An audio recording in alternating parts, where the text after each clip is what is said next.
Vatthupama sutta Kinh ví dụ tấm vải. Vatthupama sutta 7. The simile of the cloth. I heard thus. At one time the Blessed One lived in the monastery offered by Anathapindika in Jeta's grove in Savatthi. From there the Blessed One addressed the bhikkhus. O bhikkhus, just as an impure stained cloth when dyed into whatever color, blue, yellow, red or crimson would take a bad hue and an impure color because the cloth is impure and stained, in the same manner, bhikkhus, when the mind is defiled, a bad state could be expected. Just as a pure unstained cloth when dyed into whatever color, blue, yellow, red or crimson, it would take a pure color and a bright hue, in the same manner, bhikkhus, when the mind is pure, a good state could be expected. Bhikkhus, what are the minor defilements of the mind? Covetousness is a defilement of the mind. Aversion is a defilement of the mind. Anger is a defilement of the mind. Ill will is a defilement of the mind. Contempt is a defilement of the mind. Mercilessness is a defilement of the mind. Jealousy is a defilement of the mind. Selfishness is a defilement of the mind. Hypocrisy is a defilement of the mind. Craftiness is a defilement of the mind. Stubbornness is a defilement of the mind. Haughty talk is a defilement of the mind. Measuring is a defilement of the mind. Conceit is a defilement of the mind. Intoxication is a defilement of the mind. Negligence is a defilement of the mind. Bhikkhus, when the bhikkhu knowing covetousness as a defilement of the mind dispels it. Knowing aversion as a defilement of the mind dispels it. Knowing anger as a defilement of the mind dispels it. Knowing ill will as a defilement of the mind dispels it. Knowing contempt as a defilement of the mind dispels it. Knowing mercilessness as a defilement of the mind dispels it. Knowing jealousy as a defilement of the mind dispels it. Knowing selfishness as a defilement of the mind dispels it. Knowing hypocrisy as a defilement of the mind dispels it. Knowing craftiness as a defilement of the mind dispels it. Knowing stubbornness as a defilement of the mind dispels it. Knowing haughty talk as a defilement of the mind dispels it. Knowing measuring as a defilement of the mind dispels it. Knowing conceit as a defilement of the mind dispels it. Knowing intoxication as a defilement of the mind dispels it. Knowing negligence as a defilement of the mind dispels it. He is endowed with unwavering faith in enlightenment. That Blessed One is worthy, rightfully enlightened, endowed with knowledge and conduct, well gone, knower of worlds.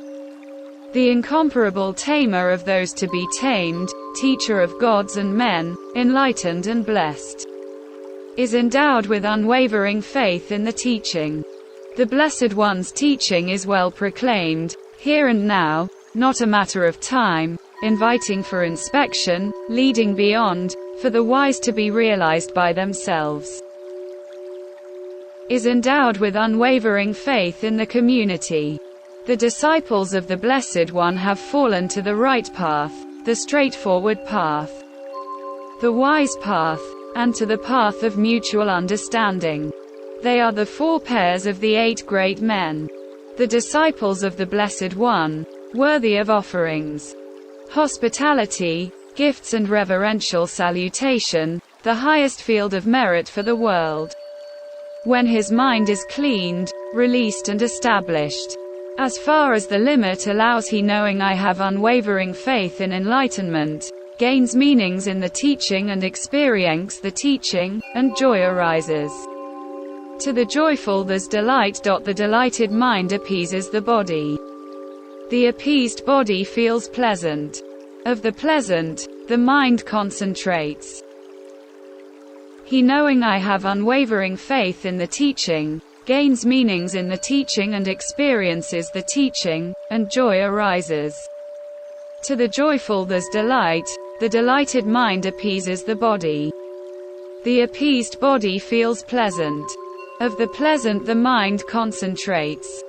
He, knowing I have unwavering faith in the community, gains meanings in the teaching and experiences the teaching, and joy arises.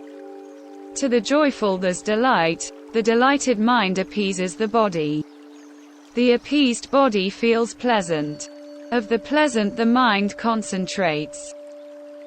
As far as the limit goes my mind is cleaned, released, giving up is established, by that the teaching has become meaningful and I experience the teaching. And joy arise.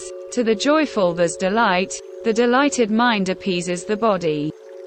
The appeased body feels pleasant. Of the pleasant, the mind concentrates.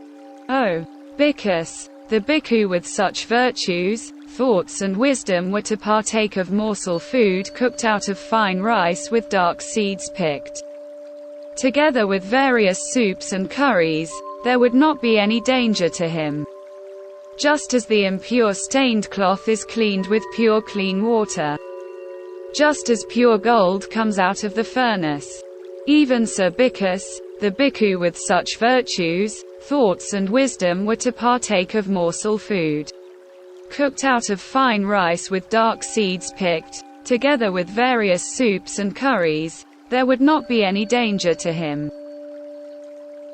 He abides pervading one direction with a mind of loving kindness, so to the second, third, fourth, above, below, across, always, for all purposes. He pervades the whole world with loving kindness, with a developed limitless mind without enmity and anger. He abides pervading one direction. With a compassionate mind, so to the second, third, fourth, above, below, across, always, for all purposes, he pervades the whole world with compassion. With a developed, limitless mind without enmity and anger. He abides pervading one direction with intrinsic joy, so to the second, third, fourth, above, below, across, always, for all purposes, he pervades the whole world with intrinsic joy, with a developed limitless mind without enmity and anger. He abides pervading one direction with equanimity, so to the second, third, fourth, above, below, across, always, for all purposes. He pervades the whole world with a developed and limitless mind without enmity and anger. He knows, in this or unexalted and exalted states, there is a noble escape from this perceptive sphere.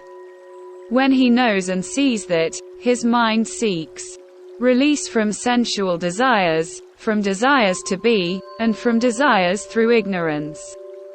Knowledge arises, am released, birth is destroyed, the holy life is lived to the end, what should be done is done, there is nothing more to wish.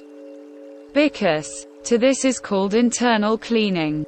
At that time the Brahman, Sundarika Bharadvaja was sitting near the Blessed One, and asked, does good Gautama go to Bahuka river to bathe? Brahman, what is river Bahuka?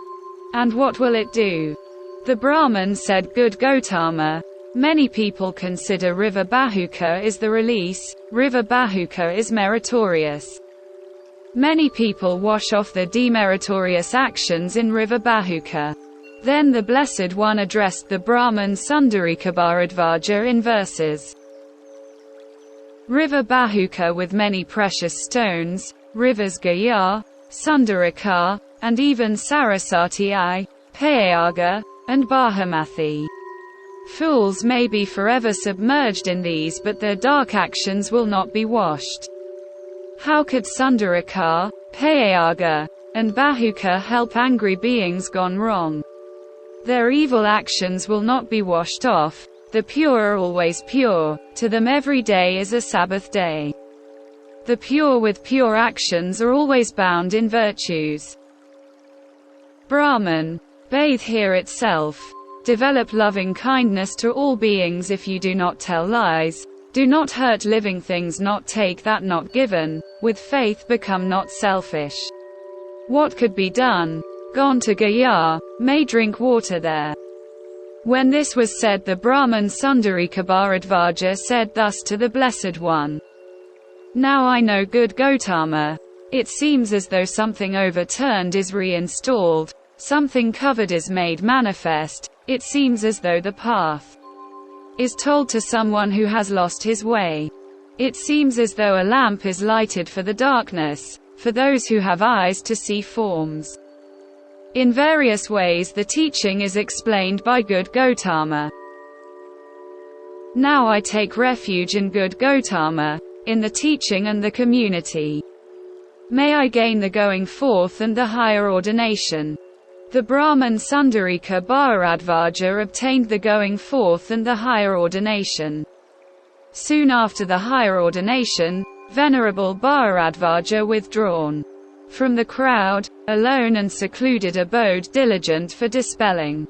Before long, for whatever purpose sons of clansmen go forth from the household and lead the holy life, that highest end of the holy life by himself knowing, realizing abode, here and now, he knew birth is destroyed. The holy life is lived, what should be done is done, there is nothing more to wish. Venerable Bharadvaja became one of the noble ones.